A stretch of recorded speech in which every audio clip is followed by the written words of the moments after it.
Muy buenos días a todos, sean bienvenidos al Foro Ciberseguridad y Protección de Datos. Les pedimos a todos los asistentes ponerse de pie para dar la inauguración del foro y le pedimos al diputado Gonzalo Espina, quien es nuestro anfitrión de esta mañana, que pueda tomar la palabra para dar paso a la bienvenida e inauguración. Adelante.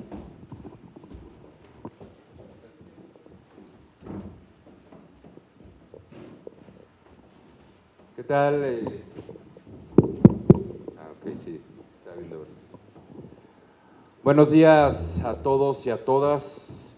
El día de hoy quiero dar la bienvenida a los miembros del podio. Al doctor Arístides Guerrero García, muchas gracias. A la maestra Laura Enrique Rodríguez, maestro Humberto Cortés, doctor Julio César Bonilla Gutiérrez, ingeniero Alvedrán Malaguero Vitrio, licenciado Jorge Narváez, ingeniero Andrés Ramírez Hernández. Hoy, 20 de agosto, siendo las 9:05, doy por inaugurado el Foro de Ciberseguridad y Protección de Datos. Sean todos bienvenidos. Muchas gracias. Muchas gracias. Pueden tomar todos sus asientos. Muchísimas gracias. A lo largo de este foro escucharemos, por supuesto, a expertos de renombre, compartirán sus conocimientos y podremos fortalecer la capacidad para proteger los datos y la privacidad de todos los que dependen de nuestras redes y sistemas. Sin más preámbulo, damos inicio a este foro con la firme convicción de que tendremos grandes ponentes. Doy paso al doctor Arístides Guerrero García, quien el 18 de diciembre de 2018 fue designado por el Pleno del Congreso de la Ciudad de México para desempeñar el cargo de comisionado ciudadano del Instituto de Transparencia, Acceso a la Información Pública, Protección de Datos Personales y Rendición de Cuentas de la Ciudad de México. Posteriormente, el 15 de diciembre de 2021, fue electo como comisionado presidente del instituto y quien además es doctor, maestro, especialista y licenciado en Derecho por la Facultad de Derecho de la UNAM, y ha obtenido grandes reconocimientos con mención honorífica. Desde 2024 es candidato a investigador nacional del Sistema de Investigadores del CONACYT. Demos la bienvenida con un fuerte aplauso. Por favor, puede tomar la palabra. Muchísimas gracias por el uso de la voz. Y siempre que estamos hablando de protección de datos personales y ciberseguridad, vale la pena empezar a reflexionar respecto al tiempo que estamos pasando ya en el entorno digital, porque muchas veces creemos o tenemos la idea de que seguimos viviendo en un mundo físico, pero en realidad gran parte de nuestra vida se ha trasladado a un entorno digital. Y siempre me gusta iniciar con un ejercicio en el que le pido a todas y todos que tomen su teléfono celular y se vayan al apartado de configuración. Y una vez que se vayan al apartado de configuración, o en el caso de que tengan iPhone, váyanse a Bienestar Digital. Observen cuánto tiempo están pasando diariamente en pantalla.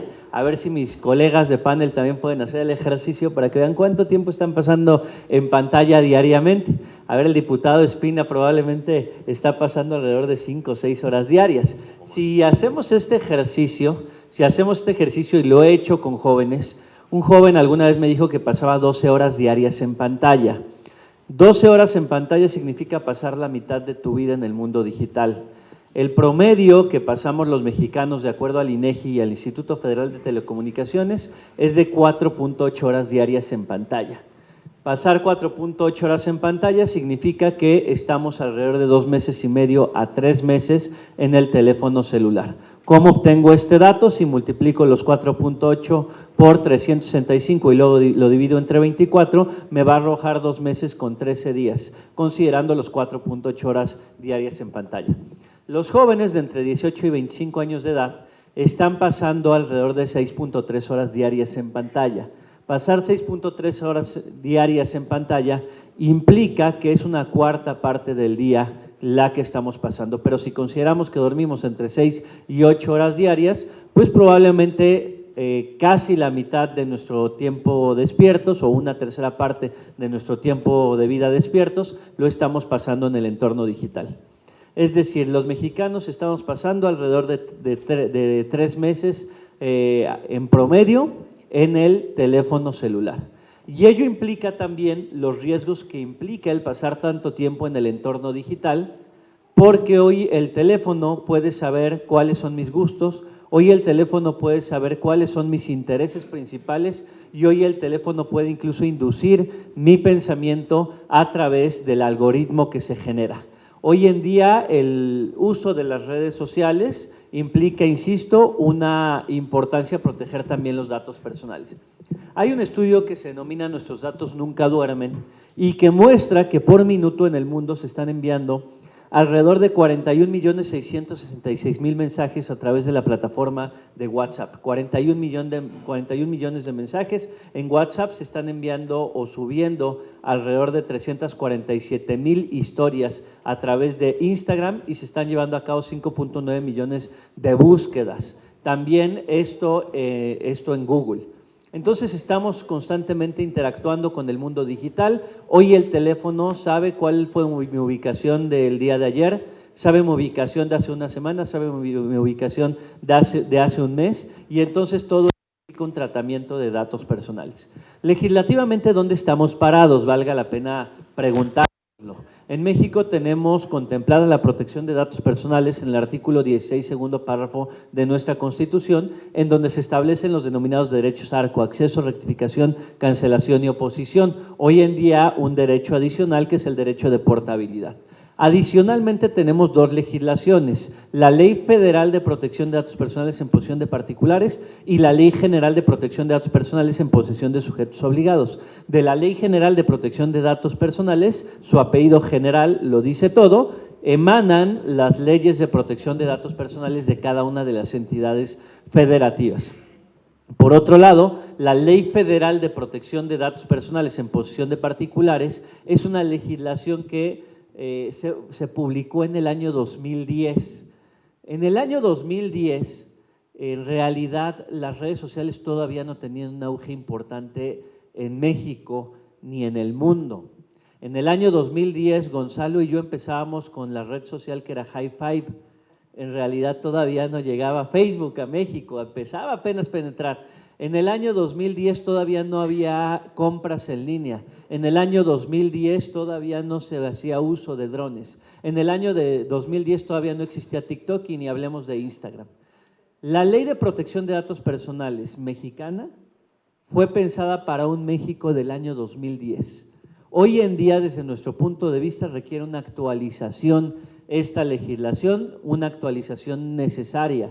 Pero esto va a ser responsabilidad pues de la Cámara de Diputados Federal al tratarse de una ley federal y que se refiere a los privados.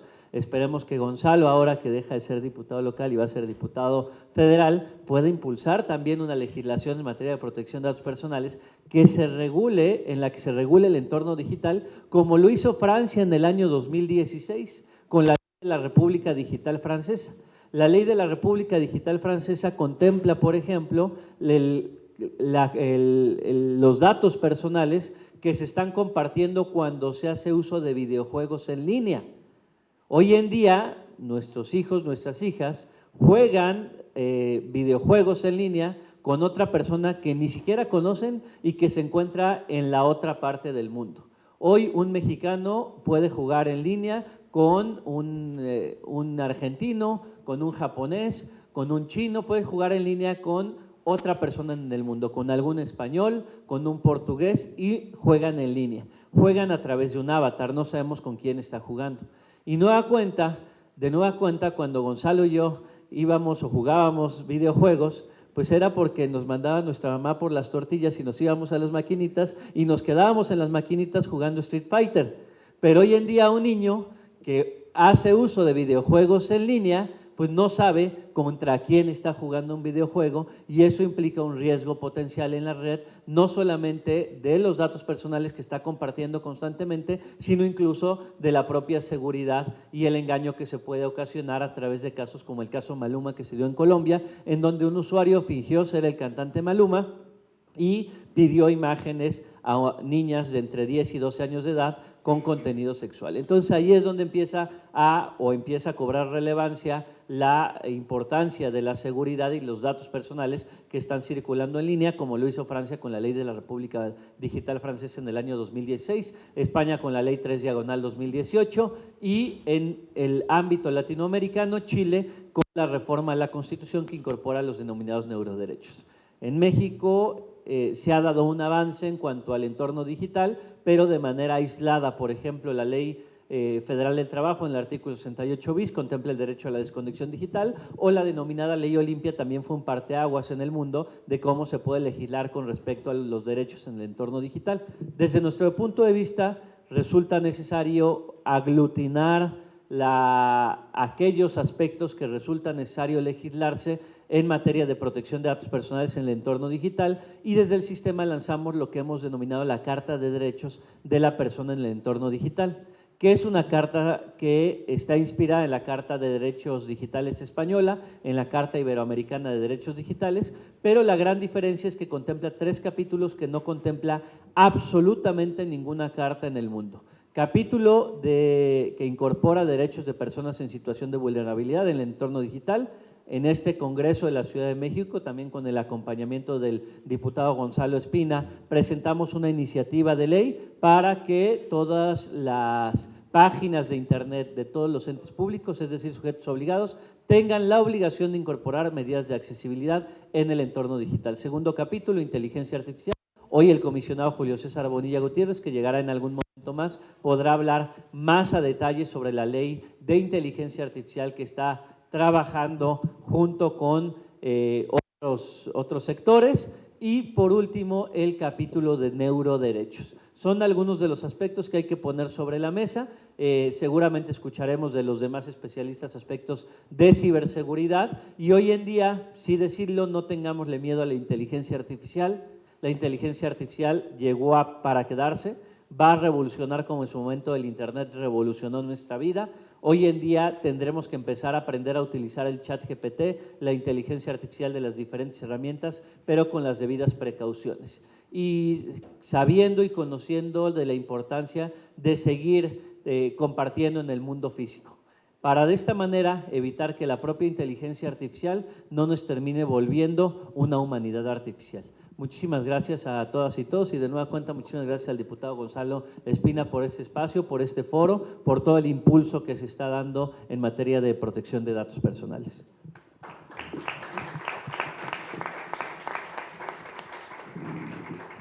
Agradecemos sus palabras y reflexión al doctor Arístides Guerrero, y ahora damos paso a la maestra y candidata a doctora Laura Lisset Enríquez Rodríguez. Ella es actualmente… No ha llegado. Ok. Damos paso entonces a Humberto Cortés Barragán, quien es el día de hoy director regional de América Latina para Huawei. Por favor.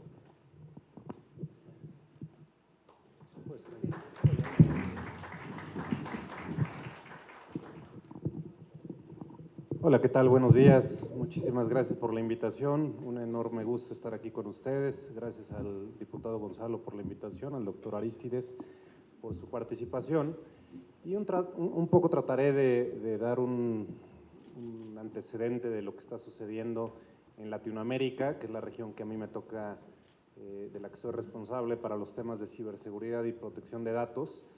Y lo que sucede en Latinoamérica es un fenómeno bien interesante, porque afortunadamente muchas de las tecnologías hoy en día están llegando a nuestros países, a nuestra región, de manera mucho más dinámica. No tenemos que esperar mucho tiempo para poder absorber y adoptar estas nuevas tecnologías. El gran reto, por supuesto, es que estas tecnologías puedan permear a toda la sociedad, a todo el mercado, de una manera mucho más homogénea.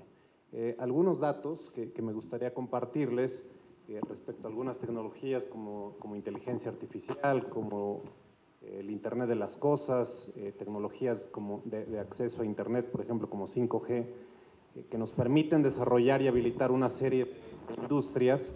Hoy en día se están desarrollando de manera muy dinámica en nuestro país, en Latinoamérica. En México tenemos ya más de 10 millones de suscriptores en 5G, en Latinoamérica tenemos poco más de 50 millones.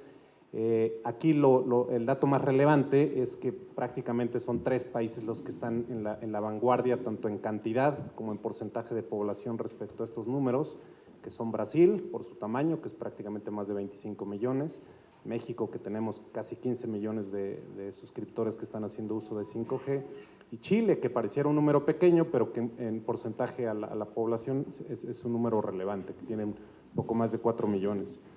Y aquí el tema relevante es que en la medida en que toda la industria, en que en esta cooperación público-privada pueda dar pie justamente a compartir experiencias, a compartir mejores prácticas, es en la medida en cómo le damos confianza a los ciudadanos, a los mercados, a los suscriptores, a los usuarios, para que puedan de manera mucho más ágil adoptar todas estas tecnologías.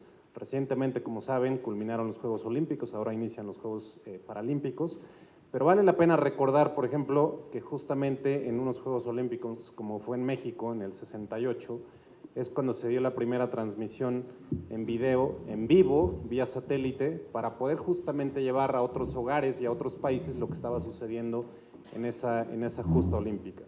Más recientemente podemos ver que en Londres se incorporan las redes sociales y todavía más reciente en Francia, en París esta ocasión, se incorporan las redes sociales, pero con tecnologías ya que permiten una experiencia mucho más sofisticada para el cliente, como puede ser la realidad aumentada, la realidad virtual. Y a partir de eso, también tenemos nuevos retos respecto al uso de todas estas tecnologías. Aquí quiero detenerme un poco para hacer esta precisión respecto a lo que todo el ecosistema trabaja en la medida en que se generan estas nuevas especificaciones tecnológicas. Las tecnologías per se cada vez son más seguras, es decir, cada que hablemos de 3G, de 4G o de 5G, tenemos que pensar que estas nuevas tecnologías, al igual que la inteligencia artificial, permiten por defecto una seguridad mayor. ¿Qué es lo que se vuelve mucho más complejo? El comportamiento humano, las relaciones humanas, ¿no? Es decir, hoy en día, yo hoy no necesariamente tengo solo un dispositivo, ¿no? Seguramente tendré más de un dispositivo en el bolsillo, puede ser la tableta, la computadora, el teléfono móvil, y además en nuestro hogar, aunque no lo sepamos de una manera muy clara, hoy en día tenemos prácticamente una red pequeñita, ¿no? Una red que seguramente antes teníamos solamente en nuestras organizaciones.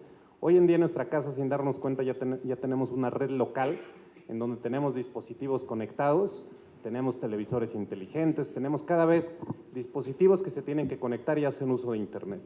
Y para ello, evidentemente, existen una serie de vectores de amenaza y unas superficies de ataque. Y estas superficies de ataque también traen a nuestra mente y a nuestra vida diaria conceptos en los que seguramente hace algunos años no estábamos familiarizados con ellos, como eran el ransomware, como era el phishing, como esta serie de ataques que se dan precisamente a través de esta interacción entre los humanos, las cosas y la tecnología. Pero ante estos escenarios también existen una serie de marcos en la industria, más allá de las leyes que existen en los diferentes países, que permiten justamente hacer uso de los mejores usos de la tecnología para poder justamente aprovechar los beneficios y mitigar y minimizar estos riesgos, ¿no? Uno de estos es justamente lo que los proveedores de tecnología hacemos, que tiene que ver con incorporar la seguridad desde el diseño. Es decir, todos los que hacemos tecnología no nos preocupamos por poner la seguridad como si fuera la cereza del pastel. Más bien lo que hacemos es desde el diseño de las aplicaciones, desde el diseño de los productos, se incorporan elementos de seguridad y todos estos se incorporan dentro de toda la cadena de valor, la logística, la interacción con proveedores, etcétera. Todo esto a efecto de que el mercado, de que los usuarios y los ciudadanos puedan tener la tecnología con el mayor nivel de seguridad. Para esto, un ejercicio que también me parece muy interesante es que al final del día toda esta tecnología que nos permite conectarnos, realizar transacciones, realizar comercio con diversos países, con diversas personas, al final del día tiene que hablar un lenguaje común, y ese lenguaje común está basado en estándares globales, maduros, y que permiten la adopción de estas tecnologías de una manera más segura, ¿no? Cuando me refiero a este tipo de organizaciones, estoy hablando, para el caso de las tecnologías de la información y comunicaciones, organismos muy respetados como son la ISO, como es la Unión Internacional de Telecomunicaciones, como es la 3GPP, como es la GSMA, que son organismos que trabajan de manera global para justamente ofrecer las mejores prácticas a todo el mercado. El gran reto también, me parece, tendría que ser el cómo armonizamos esta tecnología, las leyes, y al mismo tiempo no detenemos el proceso de innovación. Yo creo que este es el gran reto justamente de muchas de las personas que están aquí, el gran reto de justamente hacer este balance adecuado para que en la medida en que vamos adoptando y realizando transformación digital a nuestra vida, a nuestros mercados, a nuestra sociedad, de esa misma manera también estamos protegiendo y salvaguardando los derechos de las personas y el derecho de los usuarios y los suscriptores. Un poco también me gustaría mencionar que dentro de esta cadena de valor, justamente hace un rato que se mencionaban las aplicaciones que podemos tener en nuestros dispositivos móviles, a veces también es importante distinguir todos los que participan en esta cadena de valor para poder ofrecer estos servicios. Dentro de esta cadena de valor existen proveedores que realizan desde los chips, desde los que realizan los equipos terminales, los que ofrecen los servicios en las redes. Hay una serie de componentes que están armonizados para que todos podamos disfrutar de una serie de servicios, y para lo cual uno de los conceptos que nosotros promovemos tiene que ver con la responsabilidad compartida. Es decir, nosotros no podemos deslindarnos de la responsabilidad que implica que al final del día los usuarios puedan tener seguridad y protección de sus datos, privacidad de sus datos, protección de su identidad, que permita hacer uso de todos estos servicios de manera segura. Únicamente, para terminar, me gustaría agregar que dentro de las mejores prácticas, distinto a lo que podría pensarse, una de las cuestiones que más se promueven desde distintas organizaciones y dentro de todos los proveedores de tecnología, es que no todos los elementos tecnológicos respecto a la seguridad y privacidad de datos son los más relevantes. Muchas veces todas las políticas que tienen que ver con los controles de negocio, con controles y políticas que nos lleven a tener mejores procesos, mejor concientización y mejor entrenamiento, es aquello que realmente va a tener un efecto mucho más inmediato y con mayor impacto para poder realmente salvaguardar los datos de las personas y brindar un ecosistema mucho más resiliente. Muchas gracias.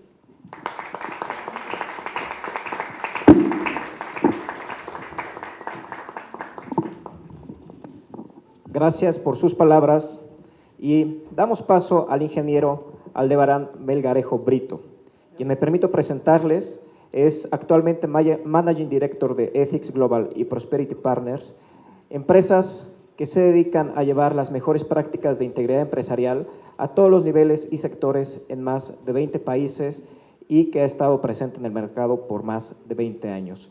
El ingeniero tiene estudios en el programa de alta dirección de empresas del IPADE, maestro en finanzas aplicadas por la Macquarie University en Sydney, Australia, ingeniero industrial y de sistemas por el Tecnológico de Monterrey, y quiero traer a su atención que cuenta con más de 30 años de experiencia en asesoría financiera, compliance, integridad empresarial, prevención de riesgos, manejo de crisis, entre otros. Muchas gracias por su participación. Les cedo el uso de la palabra.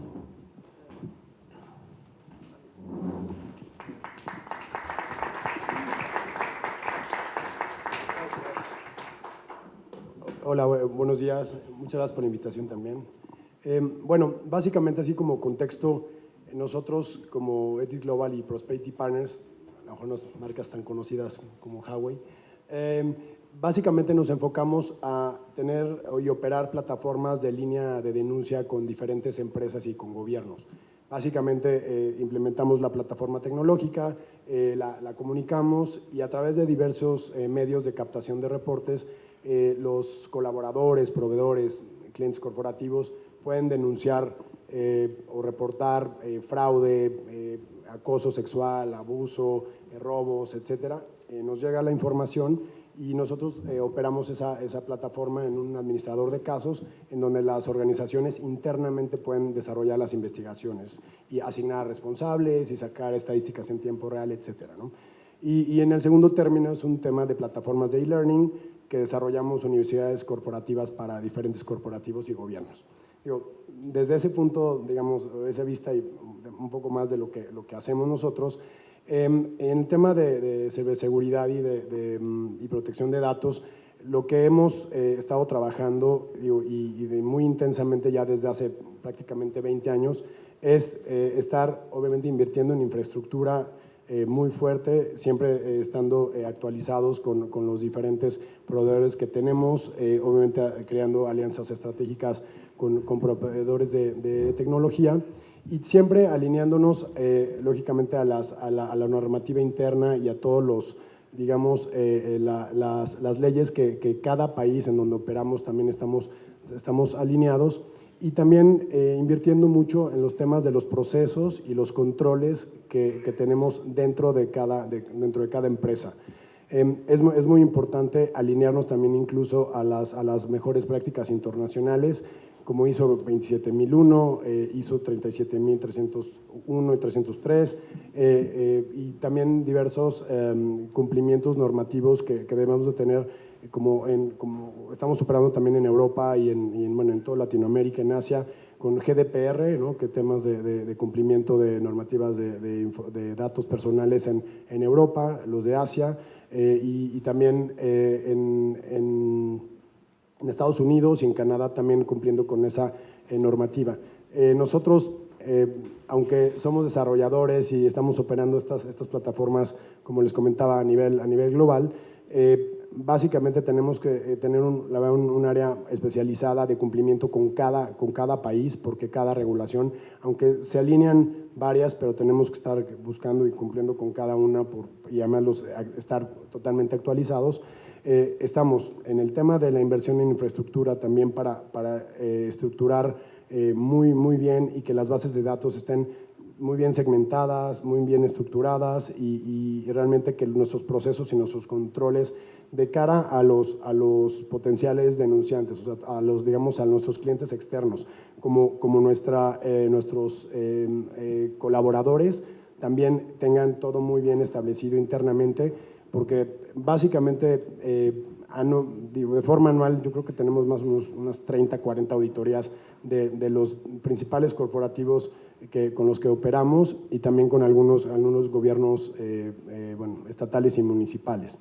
Ahora, vamos a hablar ahora, ya hablaron obviamente todo el tema de legislación, el tema de la tecnología, pero yo me quiero enfocar, el día de hoy, y que es muy importante en el trabajo con las personas, ¿no? Con la gente. O sea, si podrías invertir millones de dólares y tener todos tus procesos, tus manuales, tus políticas internas, todo muy bien establecido, como todos la normativa de cualquier país te lo pide, pero si no trabajamos con las personas que trabajan, ¿no?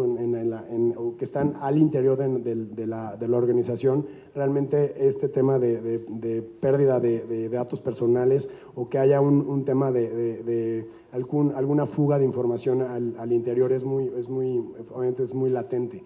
Entonces, debe de haber un trabajo muy importante en el tema de capacitación, de concientización con cada una de las personas. Cuando van llegando a la empresa, se da una capacitación muy profunda, muy amplia, sí, obviamente técnica, de la parte técnica, pero también en el que se den cuenta que cada dato es como un tesoro, digamos, que lo tienen que cuidar, y también todas estas políticas de escritorios limpios. Nuestro sistema hace que cuando captan el reporte, en el momento que le dan clic, la información ya nadie la ve, todo se va al sistema encriptado. Tenemos también blockchain y básicamente asegurar que las personas minimizar el riesgo que una persona pueda extraer un dato en un papel, en algo que puedan enviar un correo electrónico, lógicamente el tema de los USBs, etcétera. Pero sí es muy importante porque en nuestros inicios, digamos, por más que invertíamos en infraestructura, en todo lo que sea procesos, controles manuales, la fuga de información estaba en la persona, ¿no? Que se llevaba un dato o dos o posteriormente, ¿no? El que cuando sale de la empresa a lo mejor se está llevando algo, ¿no? Y además es información muy importante de corporativos muy importantes internacionales o de empresas pequeñas. Al final cada dato vale.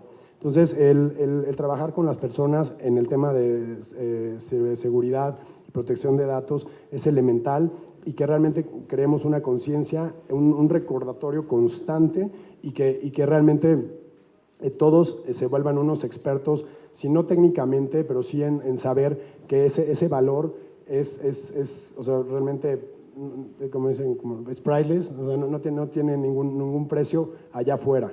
Tanto los datos de las, digamos, de las empresas con las que operamos, como también sus mismos datos, ¿no?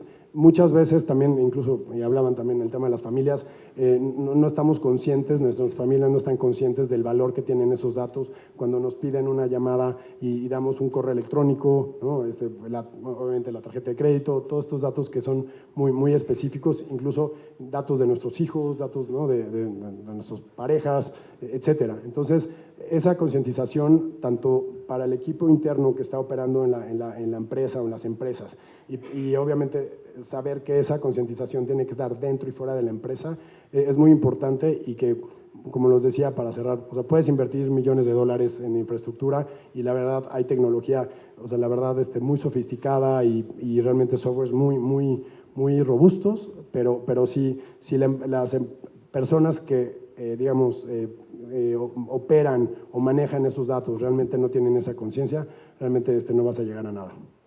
Gracias.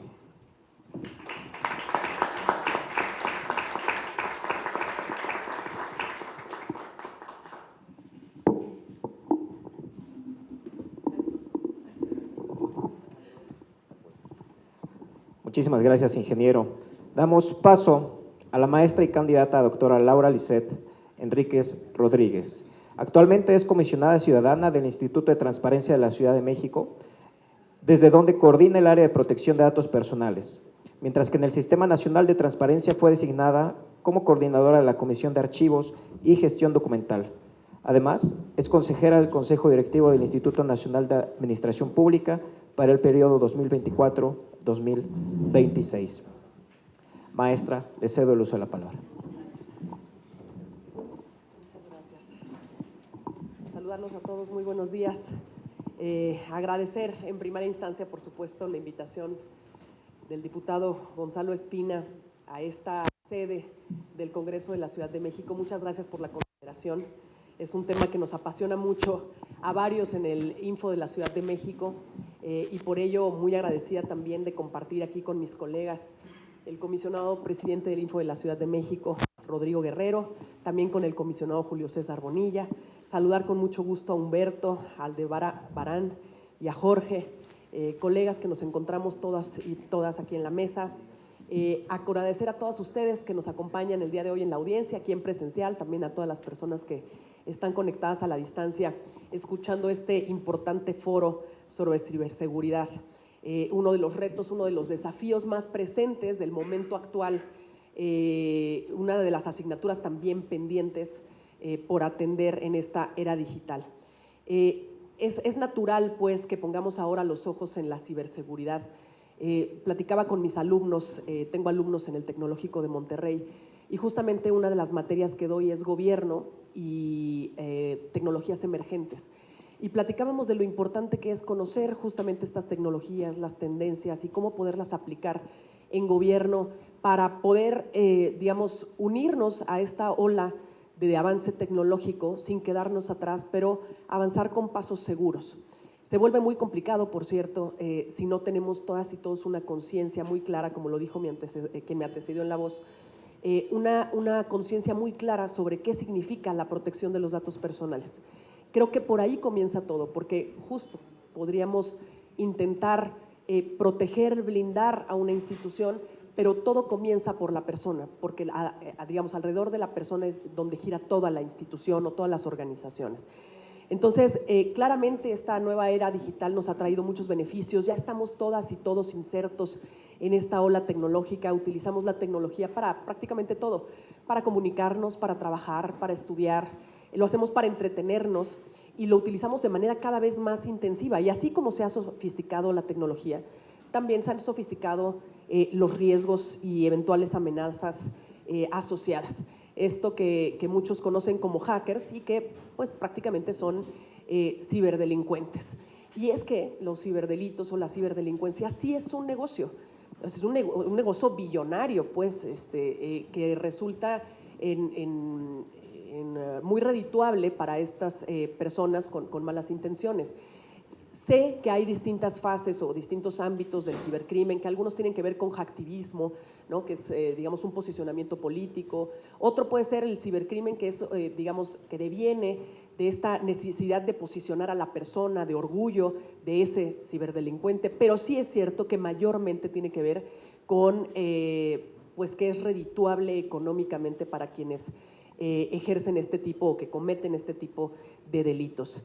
Y bueno, pues este escenario que se presenta de cibercrimen a nivel mundial, México no está exento, al contrario, de hecho hay cifras de la firma de ciberseguridad Fortinet que nos dicen que en 2023 nuestro país recibió 94,000 millones de intentos de ataques detectados en la región, perdón, particularmente de América Latina, 94,000 millones, perdón, de los 200,000 millones de ataques detectados en la región de América Latina. Es decir, en nuestro país prácticamente representaría un 50% del total de ataques a compañías y a organizaciones de la región latinoamericana. ¿Qué es lo que más ocurre? Particularmente ocurre el secuestro de información, ya lo mencionaban, el ransomware, ¿no? También el software malicioso, que son las principales amenazas en la región. Y de hecho, estamos ahí a la par más o menos. Creo que Brasil sí es liderando en América Latina estos intentos de cibercrimen, pero estamos muy cerca de Brasil, pues, y de Colombia, entre los países que más intentos de ciberataques han recibido en la región. Y creo que voy a retomar un poco lo que decía mi antecesor, justamente porque de lo que hemos platicado, actualmente justo estoy en un curso de CISO, y lo que hemos platicado es que la mayor cantidad de vulnerabilidades o de brechas que se abren en las organizaciones, en las instituciones, tienen que ver con el factor humano. Ahí en el factor humano es en donde tendríamos que estar poniendo el énfasis, en las personas, en su capacitación, porque de alguna manera nosotras, las personas, somos las que estamos utilizando los equipos, el software, las redes, y en descuidos, seguramente sin intención, hay algunos que son intención, pero mayormente sin intención, es en donde con descuidos, abriendo un link, abriendo un correo malicioso, es que le abrimos la puerta a la ciberdelincuencia. Y creo que también, insisto, deviene de que las personas en general, porque eso nos ocurre sí en las organizaciones, pero también nos ocurre en nuestra vida cotidiana, en nuestras casas, sin darnos cuenta, en nuestros equipos personales. Y justamente deviene de la falta de conocimiento sobre la importancia de estos datos, de cuánto valen estos datos. Es decir, muchas veces tenemos la conciencia de dejar nuestra casa bien cerrada, ¿cierto? Porque sabemos que tenemos cosas valiosas adentro. Tenemos a lo mejor algunos documentos importantes, tenemos a lo mejor una televisión, tenemos nuestros equipos de cómputo en nuestra casa que se podrían robar, en fin, tenemos recuerdos que tenemos y que no quisiéramos que nos robaran. Si tuviéramos esa conciencia, no permitiríamos que cualquiera que toca nuestra puerta pudiera entrar tan fácilmente y ver lo que hay en nuestra casa. Hagamos esa analogía con lo digital. Justamente no deberíamos de abrirle la puerta a cualquiera ante cualquier intención. Y vaya que ahora se han vuelto tan creativos en hacernos caer, en cometer fraudes, en engañarnos, en hacer phishing, en engañarnos para que nosotros les abramos la puerta.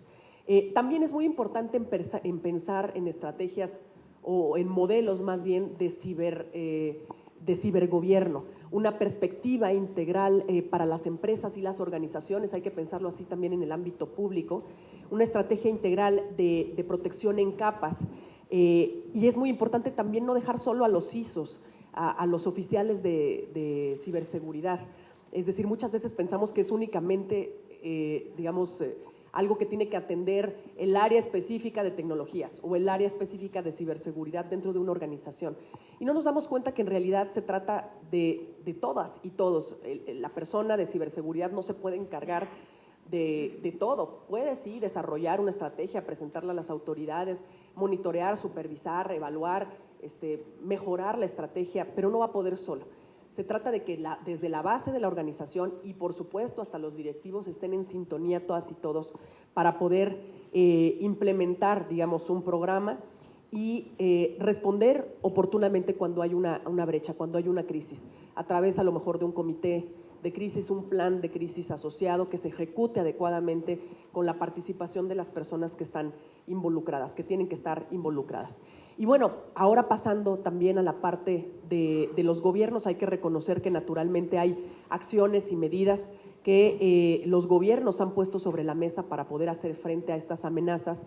Y una de los temas que están sobre la mesa y que están pendientes aún es justamente el impulso de marcos normativos que, en mi perspectiva, en mi opinión, no tendrían que estar regulando la tecnología per se, sino tendrían que estar regulando los efectos de la tecnología para no inhibir el desarrollo de esta misma. Creo que esa es una perspectiva que tendríamos que intentar adoptar desde los distintos escenarios y trincheras públicas al momento de discutir estos temas. Y hay que subrayar esta importancia de que cualquier tipo, además de cualquier tipo de regulación en materia de ciberseguridad, de ciberdelitos, contemple un enfoque de protección de datos personales, porque los datos personales son en sí mismo la moneda de cambio. Si no lo ponemos en el centro, se desvirtúa la razón por la cual estamos protegiéndonos. La razón por la cual estamos protegiéndonos es porque hay personas detrás de la tecnología que las están usando. Y estas personas se traducen, por supuesto, en datos personales de ellas, ¿sí? Entonces, no podemos perder de vista este enfoque. Son temas indisolubles. La ciberseguridad y la protección de datos personales tienen que ir necesariamente de la mano, están íntimamente relacionados. Las estrategias de ciberseguridad, recordemos, buscan proteger ¿qué? Información personal que está alojada en sistemas y pues es mayormente esa información la de los usuarios de esos sistemas. Y sabemos que el tema de que nuestros datos personales estén en manos equivocadas pueden tener efectos gravísimos en las personas. Pueden ser trastocar nuestra vida, por ejemplo, financiera, podrían obtener todos nuestros recursos a partir de esta obtención de información, pero también pueden dañar la dignidad y la reputación, incluso la vida de una persona, el difundir este tipo de datos personales. Así que justamente los datos tendrán que ser siempre un eje toral en cualquier legislación o eventual legislación que pudiera surgir más adelante, atendiendo, por supuesto, a los principios que ya se establecen en nuestra ley, que son básicamente un marco que nos da una guía sobre cómo debemos de actuar, particularmente la ley de protección de datos en posesión de privados. Así viene, no es una receta específica de qué es lo que tiene que hacer. Cada empresa, cada organización tiene una naturaleza distinta, una dinámica distinta, un tamaño distinto, un alcance distinto. Entonces, por eso es que se establecen ejes mínimos que tienen que atenderse, y entre estos están, por supuesto, estos principios de licitud, el de finalidad, consentimiento, lealtad, transparencia, proporcionalidad, información y demás. Entonces, siempre habrá que ser transparentes con cómo tratamos la información, la rendición de cuentas, por supuesto, por parte de los responsables del tratamiento de los datos personales, promoviendo siempre la adopción de mejores prácticas. Por eso tan importantes los espacios internacionales y este tipo de espacios como los que promueven en el Congreso de la Ciudad de México, encabezado con el diputado Gonzalo Espina. Estos espacios de diálogo en donde se pueden poner a la mesa temas desde el sector público, discutidos también en conjunto con el sector privado, que finalmente es lo que los responsables o los sujetos obligados, pero que más bien justamente sin ellos no habría sentido de construir, porque ellos finalmente son los que ejecutan la norma. Entonces, muy importante entender que estos espacios plurales son necesarios para poder adoptar regulaciones que sean sostenibles en el mediano y en el largo plazo. Con enfoque siempre de protección de datos personales para cumplir lo que establece la regulación en materia de privacidad con la que ya contamos en México, e ir adoptando un enfoque preventivo que genere confianza en las personas usuarias de distintos sistemas, que garanticen la seguridad de la información en cualquier escenario. A eso tendríamos que estar apostando, a que haya prevención, más que, digamos, esta crisis, este comité de crisis que será importante atender en algún momento, pero hay que evitar esas brechas de seguridad. Y esto solamente se hace con ese enfoque preventivo y reconociendo también que hay muy buenas prácticas dentro del sector privado que podrían adoptarse. Es decir, ya existe esto que se le llama la autorregulación, y hay que reconocer también esas prácticas para poderlas llevar a los hechos. Y bueno, seguramente ustedes están al tanto de que hace unos días el Comité sobre Delitos Cibernéticos de la ONU aprobó un primer tratado mundial sobre cibercrimen, que por supuesto que representa un hito en la búsqueda de atender las amenazas digitales. Entre otras cosas, lo que hace es estandarizar las definiciones y las sanciones en cuanto a delitos cibernéticos a nivel internacional, nos da un marco jurídico, digamos, homologado para su combate, pero por supuesto que este tratado, que se tendría que aprobar en su momento en la Asamblea General de la ONU, no ha estado exento de críticas, y particularmente estas críticas que se han hecho desde las organizaciones de la sociedad civil, también desde el sector privado, tienen que ver con la falta de un enfoque en materia de protección de datos personales. Ya diversas voces han señalado cuál es el riesgo que supondría ampliar los poderes de vigilancia que tendrían las autoridades, permitiendo compartir información personal sin que sean detectados. Y además, la falta de detalles, digamos, en cuanto a la supervisión respecto del derecho de los Estados-nación a acceder y a compartir datos para su uso como evidencia. A mí me parece que este caso ilustra como una gran iniciativa que tiene un propósito, por supuesto, loable, con el que todas y todos creo que coincidimos, podría convertirse en un potencial riesgo para las personas si no se atiende un enfoque precisamente en materia de privacidad que ponga a los usuarios en el centro de las políticas, en el centro de los marcos normativos, poniendo a los usuarios pues como una prioridad. En México, por supuesto que ya se han impulsado diversas iniciativas en esta materia. El año pasado presentaron una propuesta de ley en el Congreso en materia de ciberseguridad. Justamente una de las principales críticas fue la misma, que era potencialmente un proyecto que invadía a la privacidad, y de hecho también hace unos días la senadora Lagunes presentó una iniciativa de ley sobre ciberseguridad y confianza digital.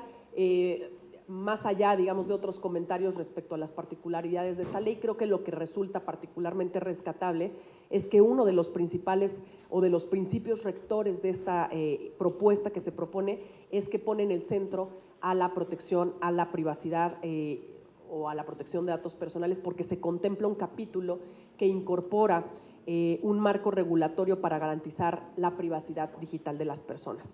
Y bueno, pues recordando que siempre habría que poner este tema de los datos personales como un eje sustantivo de cualquier regulación, ya con eso estaríamos atendiendo a la construcción de un entorno digital que sea más seguro para las personas. De eso se trata. No es entornos seguros para las organizaciones o las instituciones o el gobierno, sino recordando que son entornos seguros para las personas, que son a quienes, por supuesto, nos debemos.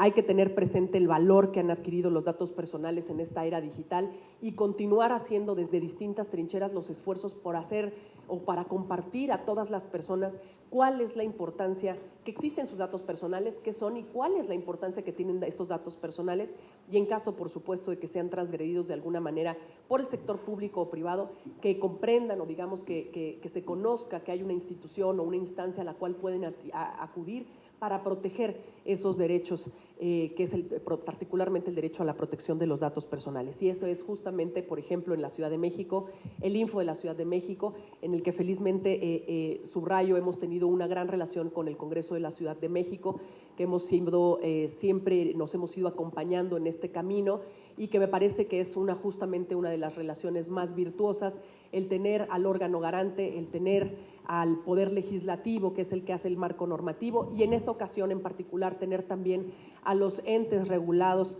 o quienes dan tratamiento también a los datos personales sentados a la misma mesa. Tener siempre este enfoque creo que justamente subraya la importancia de los derechos humanos y de proteger la dignidad y la vida de las personas. Y creo que en ese sentido iríamos caminando en el sentido correcto. Muchísimas gracias de nueva cuenta por la invitación, al Congreso por abrir las puertas, al diputado Espina por recibirnos y a mis colegas por acompañarme junto con los colegas que compartimos aquí en la mesa. Muchísimas gracias.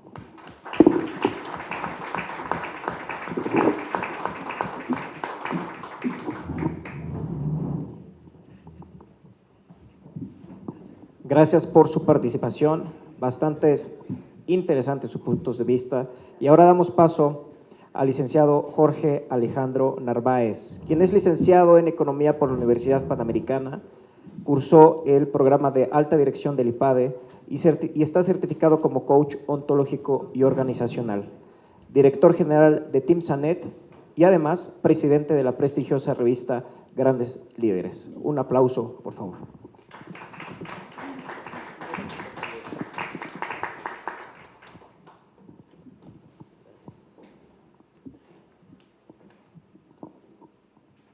Muy buenos días a todos. Pues tuve la oportunidad hace un momento de cruzar unas palabras previo a el inicio del foro con el doctor Arístides y comentábamos el día de hoy de manera muy temprana vamos a desayunar datos, información, ciberseguridad. Entonces, agradezco de antemano al diputado Gonzalo Espina por la invitación a este extraordinario foro y sobre todo también por la iniciativa para poder realizar estos espacios que nos permiten poder conocer personas con mucha experiencia, que son los compañeros que están aquí en la mesa, todos y cada uno de ellos especialistas en la materia y que platicaba también hace unos momentos previo también con Aldebarán, donde decíamos que realmente este tipo de foros nos permite nutrir y enriquecer la información que cada uno de nosotros como invitados tenemos y que de alguna manera permite que a las personas que están aquí escuchando el foro, pues también tengan una vasta información de lo que es la ciberseguridad y la protección de datos. Y para ello, quiero empezar comentándoles que a lo largo de más de 12 años que llevo prácticamente en la industria de tecnologías de la información, bueno, pues me ha tocado poder conocer la evolución de las tecnologías de la información en diferentes ámbitos, sectores, industrias, gobierno, pero justamente cada vez es más imprescindible el tema de la tecnología y cada vez es más relevante el uso de las tecnologías de la información, que a partir de ahí es donde nace, pues obviamente, pues todas estas tecnologías y temas relevantes a los que estamos platicando, como es la ciberseguridad, que no es otra cosa más que la seguridad en sí misma enfocada a temas digitales y temas tecnológicos, ¿sí? Pero finalmente estamos hablando de un tema de seguridad. Obviamente, a partir del nacimiento del uso de las tecnologías de la información y del avance de las mismas, pues obviamente genera mucha relevancia el tener pues la claridad y el seguimiento de lo que es la seguridad y después la ciberseguridad. Y quiero compartirles un dato bien relevante. En una encuesta basada en una consultoría de la empresa internacional de PricewaterhouseCoopers, donde hace mención sobre dónde está el enemigo directamente en los ciberataques o cibercrímenes, y menciona la consultoría que el enemigo está en casa. ¿Qué quiere decir eso? Que normalmente las personas, y se los voy a decir ahora, que realmente genera mucha sorpresa y que las personas que realizan un ciberataque o un cibercrimen, pues tiene que ver prácticamente en un 44% con un ex empleado.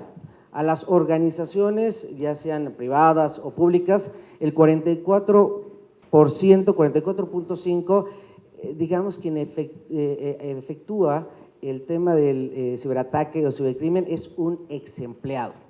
Posteriormente, con un 34.3%, un hacker, en un 31.2% competidores de alguna manera directos de las compañías, un 30.6% empleados actuales y un 25.7% antiguos proveedores. ¿Qué quiere decir? Que realmente aquí con la participación de cada uno de los compañeros de la mesa que nos lo acaban de reforzar, pues el tema de los datos personales tiene que ver, pues debemos de darle una relevancia muy importante, no solo de manera personal, sino de manera organizacional, porque al final del día digamos que en el primer dato más importante, que quien realiza un hacker es un ex empleado, pues claro está que esa persona que en algún momento fue parte de una organización, pues tiene mucha información acerca de la compañía, ¿sí? Desde pues quiénes forman parte de la compañía, muchas veces datos muy sensibles de temas financieros, administrativos, y que ciertamente la salida posiblemente de un ex empleado de una forma, llamémosle negativa, donde se haya salido de la organización enojado, etcétera, pues puede generar que pueda utilizar esa información en contra de la organización. Entonces, finalmente creo que son datos que nos competen como personas que dirigimos organizaciones, que dirigimos alguna institución, que dirigimos una empresa, donde debemos de tener cuidado, y como lo decía la maestra Laura, tiene que ver con un tema de uso personal. Es decir, la seguridad al final del día es personal. Si una persona no tiene la conciencia de el valor que le está dando a la información y a los datos con los que trabaja, con los que se desarrolla y con los que desenvuelve, pues realmente se puede convertir en un gran aliado o se puede convertir también en un gran enemigo. Entonces, creo que como directores de compañías, y como lo comentaba también nuestro compañero Humberto, las tecnologías tienen mucha relevancia en el actuar ahora de las personas. ¿Cuántos tenemos un smartphone con el que compartimos redes sociales, WhatsApp, Facebook? Lo decía el doctor Arístides en un principio, ¿no?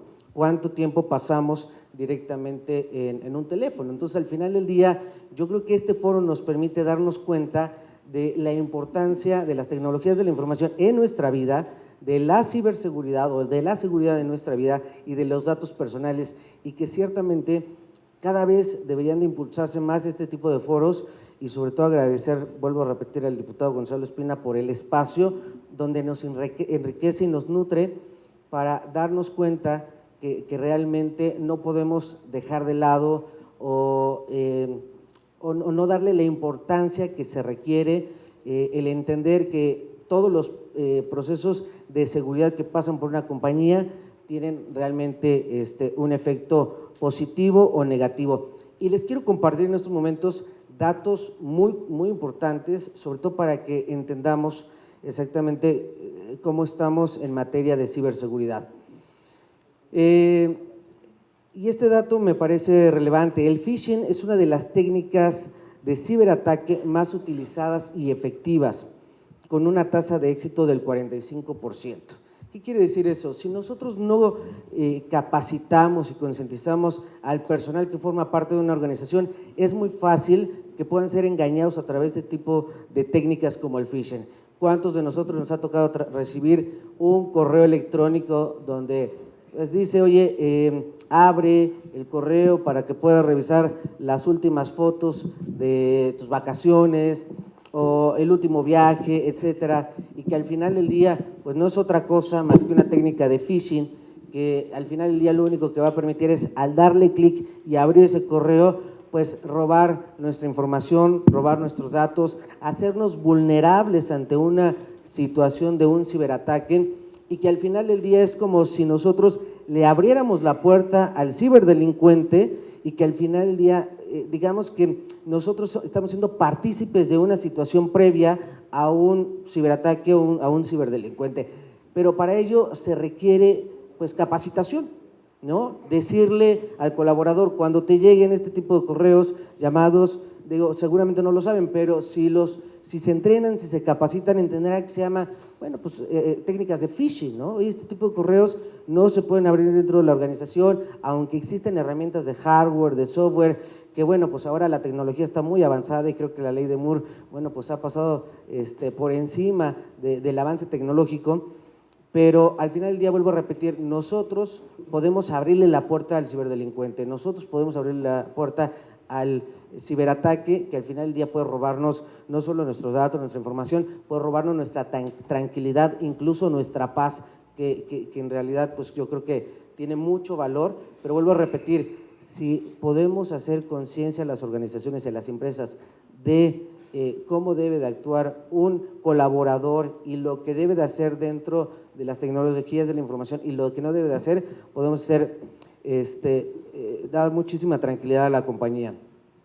Y les voy a compartir algunos datos relevantes de una consultoría, igual PricewaterhouseCoopers para México. Y el número 1 dice, el 87% de las empresas en México han tenido incidentes de seguridad de la información. Quiere decir que nadie está exento. Empresas pequeñas, empresas medianas, empresas grandes, gobiernos, incluso de manera personal, somos vulnerables ante una situación de ciberataque. El 44% de las empresas mexicanas dijeron haber sufrido ciberdelitos por parte de sus ex empleados. La verdad es que me parece sorprendente este tema y la verdad quiero dejarlo y marcar muy bien durante este foro. El enemigo o el amigo lo tenemos en casa, definitivamente. Entonces yo creo que hay que tener muy claro la conciencia de la información y del uso de la información de cada uno de los colaboradores que forman parte de una compañía. Dice, número 3, $1,581,641 es el costo promedio de un incidente de seguridad en México, lo cual representa el 32% del presupuesto que las empresas destinan a la seguridad de la información. En realidad sí es un dato importante el que se está tomando y lo que determina prácticamente este ciberataque. Y el 3.87 del presupuesto de tecnologías de la información se destinan a ciberseguridad en las empresas mexicanas. Realmente creo que cada vez debe haber más conciencia de cuánto es el presupuesto que se debe de asignar para este tipo de tecnologías, este tipo de iniciativas, porque al final debe de ser un dato preventivo y no correctivo. Realmente creo que desafortunadamente un tema cultural es que estamos pues acostumbrados a que ya cuando ocurre, digamos, dirían coloquialmente, cuando el niño está ahogado ya queremos tapar el pozo, ¿no? Entonces, al final del día debemos de aprender también a ser preventivos. Creo que la prevención puede generar un menor costo económicamente hablando y representativamente hablando también dentro de las organizaciones que al hacerlo de manera correctiva. Y finalmente, compartirles que ojalá que este tipo de foro pueda llegar a muchas personas, a muchos directores, dirigentes de organizaciones, para que tomen la relevancia y la importancia de lo que es la ciberseguridad, la protección de datos, que no sea un tema menor y sobre todo retomemos lo que platicaba la maestra Laura en su momento sobre la iniciativa del 14 de agosto de la iniciativa de ley sobre temas de ciberseguridad. Y ojalá que realmente foros como el del diputado, el de senadores puedan llegar a permitirnos que este tipo de iniciativas se logren, porque finalmente la tecnología avanza y sigue avanzando y nos va a rebasar si no hacemos un tema de legalidad y de regularización de este tipo de temas. Agradezco muchísimo a todos y espero que sigan disfrutando del foro.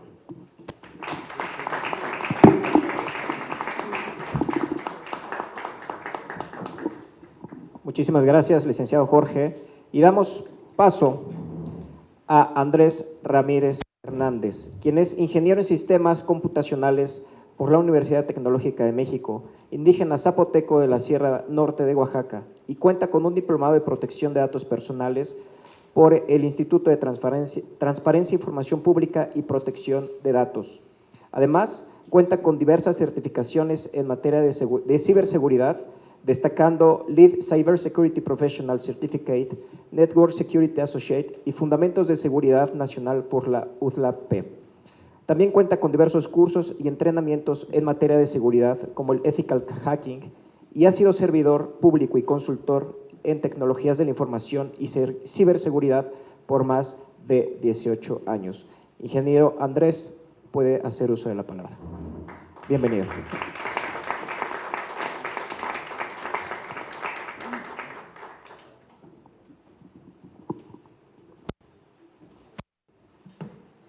días a todos. Para mí es un gusto estar en este tipo de foros. Agradezco al diputado Gonzalo por la invitación, a todos los aquí presentes. Hablar de ciberseguridad es un reto mayúsculo, sobre todo en México, porque, como lo comentaban mis compañeros del panel, México es el país más atacado en América Latina. Recibe 90 millones de ataques anuales y se proyecta que seguirá recibiendo durante los próximos años. Derivado de la pandemia, en el país se incrementó el uso de los dispositivos tecnológicos. Como lo comentaban hace un momento, ¿quién no utiliza un dispositivo electrónico para conectarse a Internet? Para recibir, enviar y transferir datos e información, ya sea de manera personal, para las organizaciones en las que se trabaja, o entre familiares, etc. Sin embargo, hoy en día el activo más valioso para el ciberdelincuente o para los cibercriminales es la información de las personas, es la información de las organizaciones, porque para ellos esto es oro puro. Sin embargo, como lo comentaban hace un momento, las organizaciones también tienen un déficit de personal con el talento y la especialización en temas de seguridad de la información y ciberseguridad. Esto hace que también en las organizaciones haya falta de planes de recuperación, de planes de continuidad, de controles, de políticas y de uso de los activos en tecnologías.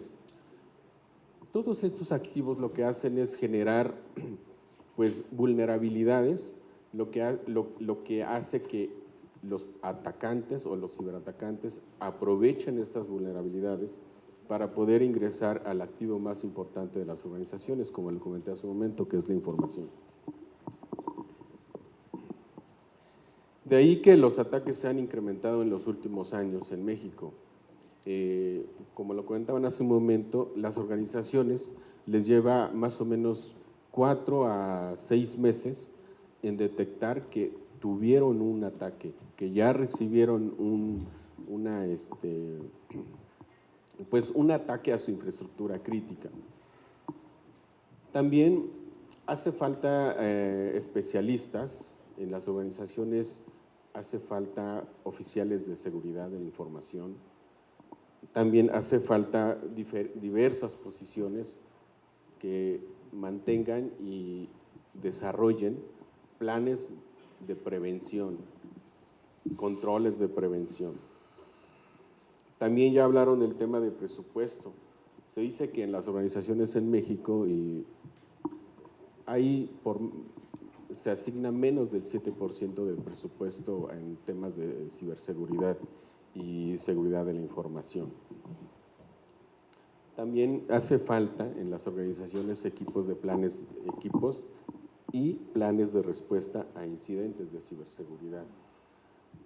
Lo que harían estos equipos es la prevención mediante controles, mediante infraestructuras, mediante software y mediante dispositivos especializados para que puedan prevenir este tipo de ataques en las organizaciones.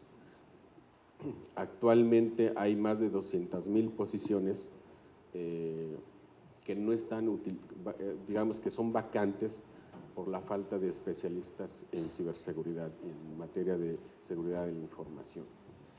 Es muy importante recalcar que cada vez es un reto mayúsculo para el país y para las organizaciones.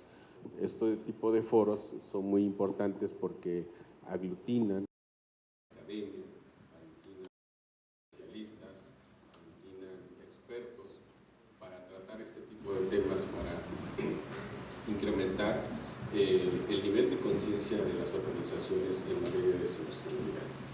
Para mí es un honor estar aquí en este tipo de foros y muchas gracias.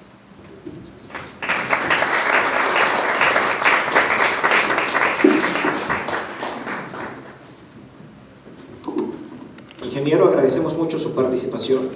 Y ahora damos la palabra.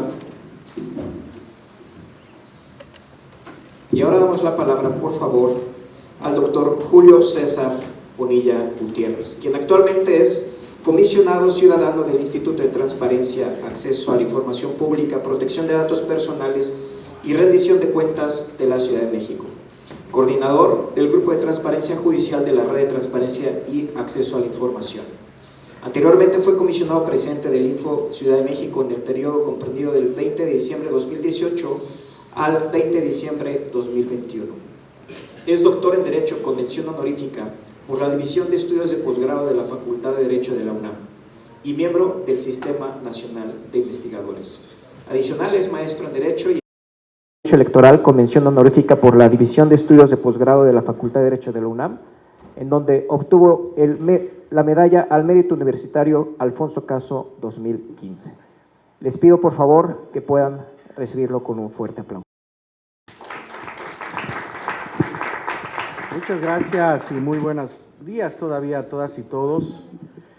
Para mí es un verdadero honor dirigirme a ustedes y naturalmente agradecer profundamente la invitación que me ha hecho el diputado Gonzalo Espina a este conversatorio, a este foro tan importante para la capital del país, en esta sede tan emblemática también de la ciudad que es el Congreso de la Ciudad de México, a mi presidente, el doctor Guerrero García, por siempre formar parte de una vanguardia necesaria para el país y la capital en materia de desarrollo tecnológico vinculado a la transparencia y la protección de los datos personales, a mi compañera de pleno, Laura Liced Enrique Salas, y los expertos que están integrando esta mesa. Y bueno, me toca prácticamente cerrar y qué decir después de un análisis tan profundo, minucioso y especializado de lo que se ha dicho aquí.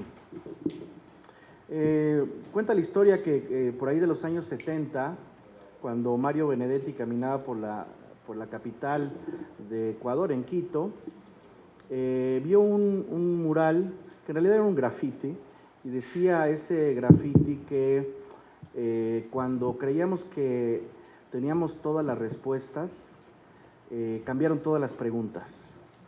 Y ese momento se actualiza en este momento, me parece, con este desarrollo tan vertiginoso de la tecnología como la estamos conociendo en pleno siglo XXI, y para el desarrollo que naturalmente implica impactos muy diversos en la civilización y en la actividad humana, en el arte, en el derecho, la cultura, el poder, la democracia, la medicina, el medio ambiente.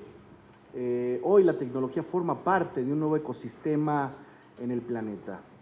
Y justo a eso me quiero referir. Ya mi presidente anticipó que desde el Info Ciudad de México estamos trabajando en una iniciativa de ley que muy pronto vamos a presentar ante la tercera legislatura del Congreso de la Ciudad de México, una vez que se instale, en materia de inteligencia artificial vinculada con la protección de los datos personales en posesión de sujetos obligados o de las autoridades. Esta iniciativa naturalmente da cuenta de lo que representa hoy la capital del país y lo que ha representado históricamente, culturalmente, jurídicamente, política y económicamente. Es una ciudad de derechos y una ciudad de libertad, es una ciudad de innovación y desarrollo tecnológico. Es más, la Constitución Política de la Ciudad de México 2017-2018 estableció con toda claridad la vigencia de estos apartados tecnológicos para el desarrollo democrático de la capital del país. Y hay que decirlo con toda claridad, con vocación democrática, pero también con vocación de innovación y desarrollo, nos hemos alineado a lo largo de estos años que hemos estado al frente del Info Ciudad de México a estos nuevos estándares, nuevos paradigmas y nuevas formas de entender la dimensión de la administración pública, del poder, del derecho y de la propia Constitución. Por eso es que nos atrevemos a dar un salto hacia adelante en materia de regulación de inteligencia artificial vinculada a la protección de los datos personales. Además, decir que hay muy buenas prácticas en la Ciudad de México que hoy son una buena noticia que se replicarán a nivel federal. La doctora Claudia Sheinbaum Pardo, cuando fue jefa de gobierno de la Ciudad de México, creó, como ustedes saben, la Agencia Digital de Innovación Pública. transformó la Secretaría de Educación por la Secretaría de Innovación, bueno, Secretaría de Educación, Ciencia, Tecnología e Innovación, lo que resultó en un frente muy poderoso frente a los retos inminentes que teníamos en un mundo post-pandemia. Hoy que haya anunciado la actual presidenta electa que va a crear una agencia digital federal, que también se transformará con ACID, es un buen mensaje, no solo para el paisaje del país, sino de nuestra región y a nivel internacional. Lo he venido diciendo con mucha seriedad, al igual que mi presidente y mi compañera de pleno, Laura Liced Enríquez. Las y los mexicanos, y particularmente la capital, tenemos que poner nuestras fichas en el tablero internacional en esta materia de una vez y por todas. Por eso que hoy el diputado Espina Miranda nos convoque, significa y da una señal de avanzada en esta materia. Porque esta discusión me parece que ya inició, no me parece, es una realidad, inició ya hace un tiempo en otras latitudes del mundo. Y me refiero a lo que está haciendo el gigante asiático digital que es China, lo que están haciendo los europeos en el continente, en el viejo continente, lo que están haciendo en Silicon Valley y en Estados Unidos de Norteamérica en términos globales, y que naturalmente México y nuestra región no pueden quedarse al margen. Ya sabemos qué significa quedarse rezagados en términos tecnológicos. Y es que hoy, si lo vemos bien, estamos transitando en términos globales a modelos de gobiernos analógicos a los denominados gobiernos tecnológicos o GovTech. Estos gobiernos tecnológicos son una realidad ya en muy diversos países en el planeta y nosotros tenemos que hacer algo al respecto. Y es aquí justamente donde se alinean los conceptos como ciberseguridad, como inteligencia artificial, como blockchain, como macrodatos, en fin. E incluso el lenguaje ha cambiado. Las tecnologías de la información y las comunicaciones se han convertido en elementos vitales de la sociedad contemporánea. Su evolución desde los primeros dispositivos de comunicación hasta las sofisticadas redes digitales actuales han moldeado profundamente nuestra forma de interactuar, de trabajar y de gobernar. La historia de las tecnologías de la información y la comunicación son testimonio del ingenio humano y de su constante búsqueda por mejorar la comunicación y la gestión de la información. Las TICs han transformado de igual modo la manera en que los gobiernos interactúan con las y los ciudadanos, gestionan sus recursos y toman decisiones. La transparencia gubernamental es otra área en que las TICs ha tenido un impacto significativo. El acceso a la información pública y la rendición de cuentas, el combate a la corrupción se han facilitado enormemente junto con el desarrollo tecnológico. La participación ciudadana también se ha visto transformada radicalmente por las TICs. Las plataformas digitales permiten a las personas y ciudadanos expresar sus opiniones, participar en el debate público abierto y colaborar en la creación de políticas públicas. Las consultas en línea y las plataformas de participación ciudadana han facilitado la interacción entre los gobiernos y la sociedad.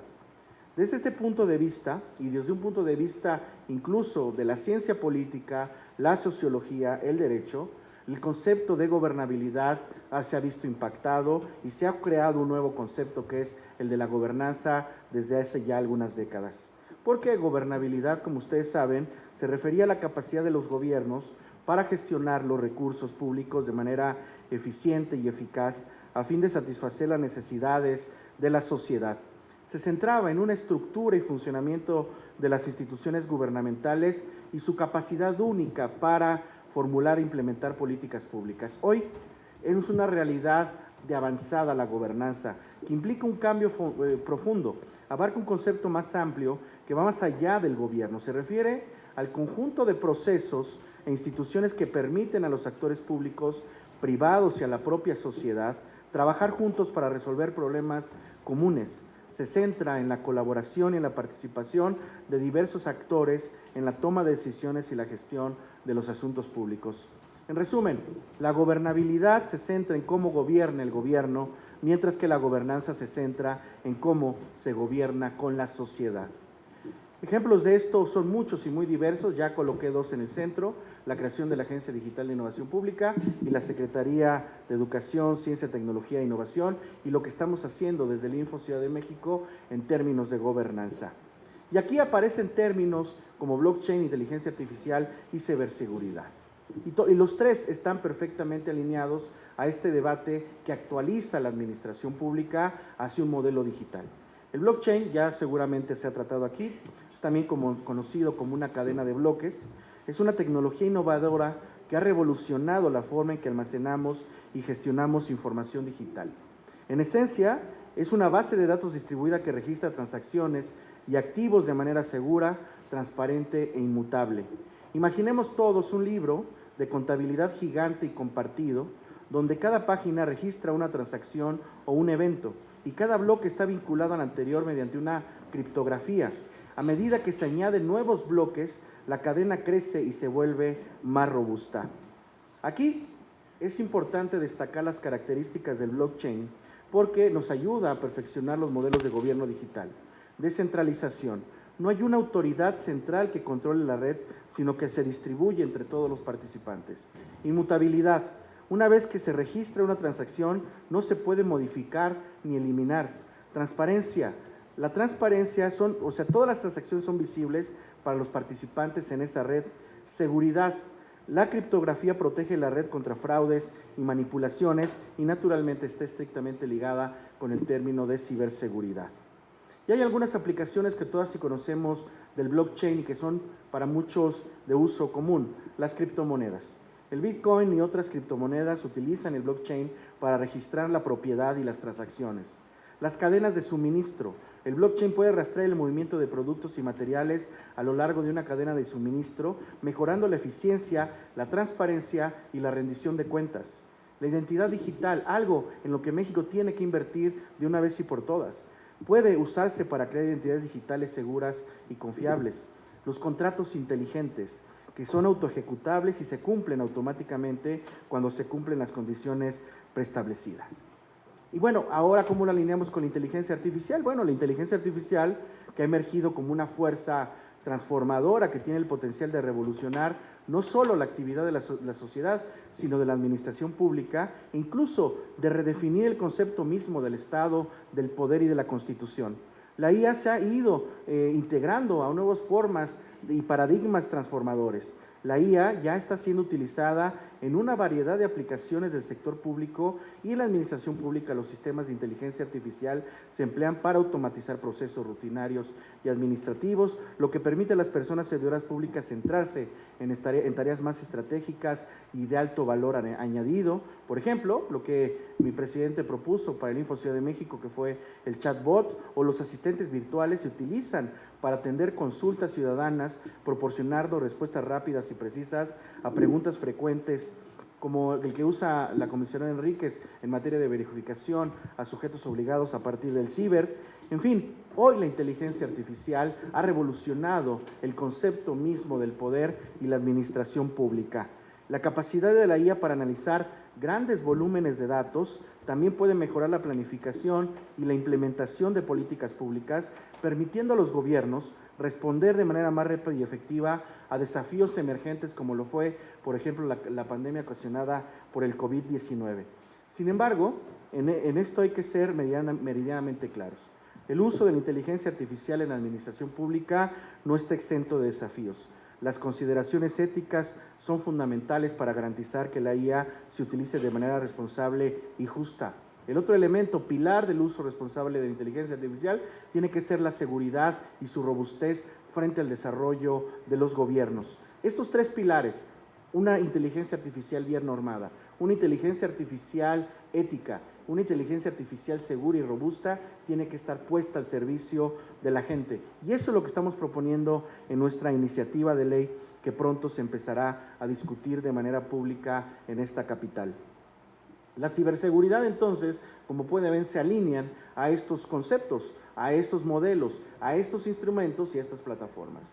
Que la ciberseguridad, se ha insistido aquí en esta mesa y con razón, es la práctica de proteger sistemas, redes y programas de ataques digitales. Estos ataques pueden tener como objetivo robar información confidencial, como datos personales, información financiera o secretos comerciales. También puede impactar en la difusión o modificar datos, lo que puede causar graves daños de una organización, del gobierno, de una organización particular o privada y de los propios individuos.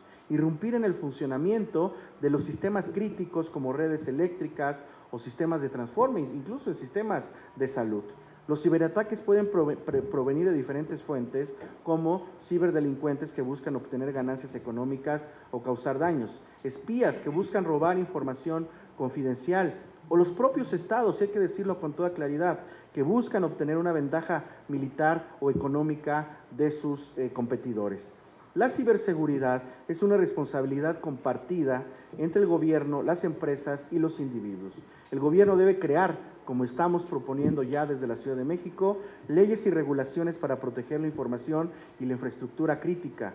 Las empresas también deben implementar medidas de seguridad para proteger sus sistemas y datos, al igual que el Estado, y los individuos deben tomar medidas para proteger su información personal y sus dispositivos.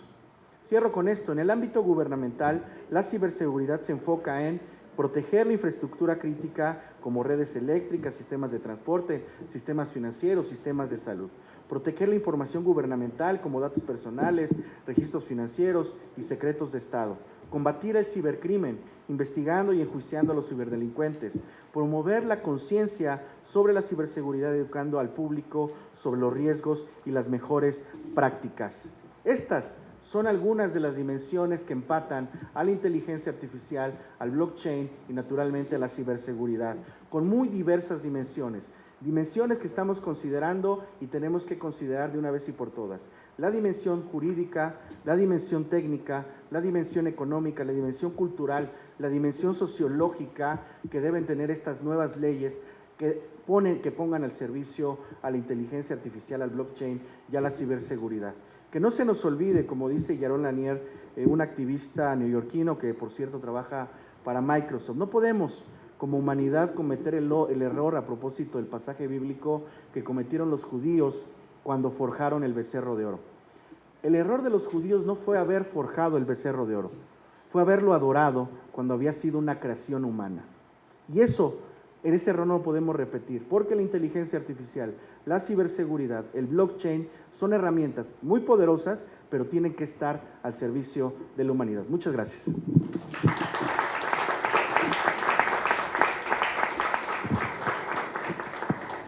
Gracias, doctor Bonilla, por esta participación.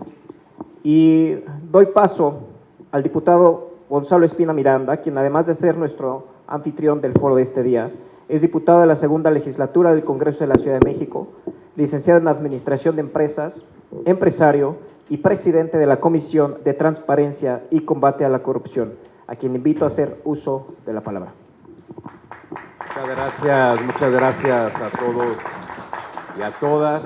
Muchas gracias a los invitados, qué bueno que se tomaron el tiempo para asistir. Esto es sumamente importante, pues cuando empecé con la comisión tuve aquí el gusto de estar colaborando con mi amigo Arístides. Estos temas son sumamente importantes porque a veces no nos damos cuenta de lo que podemos ser víctimas. Yo en mi caso pues fui también víctima de estos ciberataques, ¿no? Cuando me hackearon mi WhatsApp y mi Telegram y les empezaron a pedir dinero ahí a varios, espero que no le deba a nadie, ¿no? ¿Sabe, verdad? Entonces, pues esto se da a raíz a veces de que facilitas tus datos personales, como dicen, ¿no? Y engañado, entonces pues hay que ser muy cuidadosos en este tema y pues sobre todo, como dicen, ¿no? Esto es importante para que vayamos viendo esos filtros y no seamos víctimas de esto, ¿no? Y ahora que llegamos al final de este foro, es crucial reflexionar sobre lo que hemos logrado y sobre lo que queda por hacer en el campo de la ciberseguridad y protección de estos datos personales. México, como muchos otros países, se enfrenta a una realidad en la que la tecnología avanza a pasos agigantados y con ella los riesgos a los que estamos expuestos. La digitalización de nuestros procesos, tanto en el ámbito público como en el privado, ha traído enormes beneficios, pero también ha abierto puertas a ser vulnerables. En este contexto, el papel de nuestras instituciones, de cada uno de nosotros, es fundamental para proteger la integridad, privacidad y seguridad de la información. Desde una perspectiva política, es esencial reconocer que la ciberseguridad no es solo un tema técnico, es un asunto de seguridad nacional de derechos humanos y soberanía. Cada vez que se vulnera la seguridad de nuestros sistemas, no solo se pone en riesgo la información, sino también la confianza en nuestras instituciones y en el Estado de Derecho. Nuestro país ha dado pasos importantes en la creación de marcos legales y normativos que buscan proteger a la ciudadanía en el entorno digital. La Ley General de Protección de Datos Personales en posesión de sujetos obligados y la Ley Federal de Protección de Personales en posesión de particulares son ejemplo de ello. Sin embargo, estas leyes deben ser dinámicas y adaptarse constantemente a los nuevos retos que surgen con las innovaciones tecnológicas. Pero las leyes por sí solas no son suficientes. Es imperativo que se fortalezca las capacidades institucionales, que se fomente la colaboración entre gobierno, la iniciativa privada y la sociedad civil, y que se invierta en educación y capacitación en ciberseguridad para todos los niveles de la sociedad. Solo así podemos crear un entorno digital seguro y resiliente. Además, debemos recordar que la ciberseguridad es un esfuerzo global. Las amenazas no conocen fronteras y por tanto nuestras soluciones tampoco deben tenerlas. México tiene la oportunidad de posicionarse como un líder en la región, promoviendo la cooperación internacional y estableciendo estándares que protejan a nuestras naciones de las amenazas cibernéticas. Al cerrar este foro me gustaría expresar mi más profundo agradecimiento a cada uno de ustedes por su dedicación y esfuerzo. Su participación ha sido esencial para enriquecer la información y para formular propuestas que sin duda tendrán un impacto en el futuro de la ciberseguridad y la protección de los datos. Finalmente, les invito a seguir siendo líderes en este campo y a continuar defendiendo la importancia de la seguridad y la privacidad y a trabajar incansablemente por un mundo donde la tecnología sea sinónimo de progreso y de no amenaza. Quiero agradecer a todos y a todas los expertos, académicos, funcionarios y representantes de la sociedad civil que han contribuido a las discusiones de este foro. Su experiencia y compromiso son esenciales para avanzar en esta agenda tan crucial para el futuro de México. En conclusión, el camino hacia una ciberseguridad robusta y la protección de datos personales es largo, pero no imposible. Este foro ha demostrado que con voluntad política, colaboración y un enfoque integral podemos enfrentar los retos de la era digital y construir un México más seguro, tanto en el mundo físico como en el mundo virtual. Con estas palabras y siendo las 11:35 horas, declaro formalmente cerrado este foro. Les deseo un futuro lleno de éxitos y un retorno seguro a sus respectivos destinos. Muchas gracias a todas y a todos.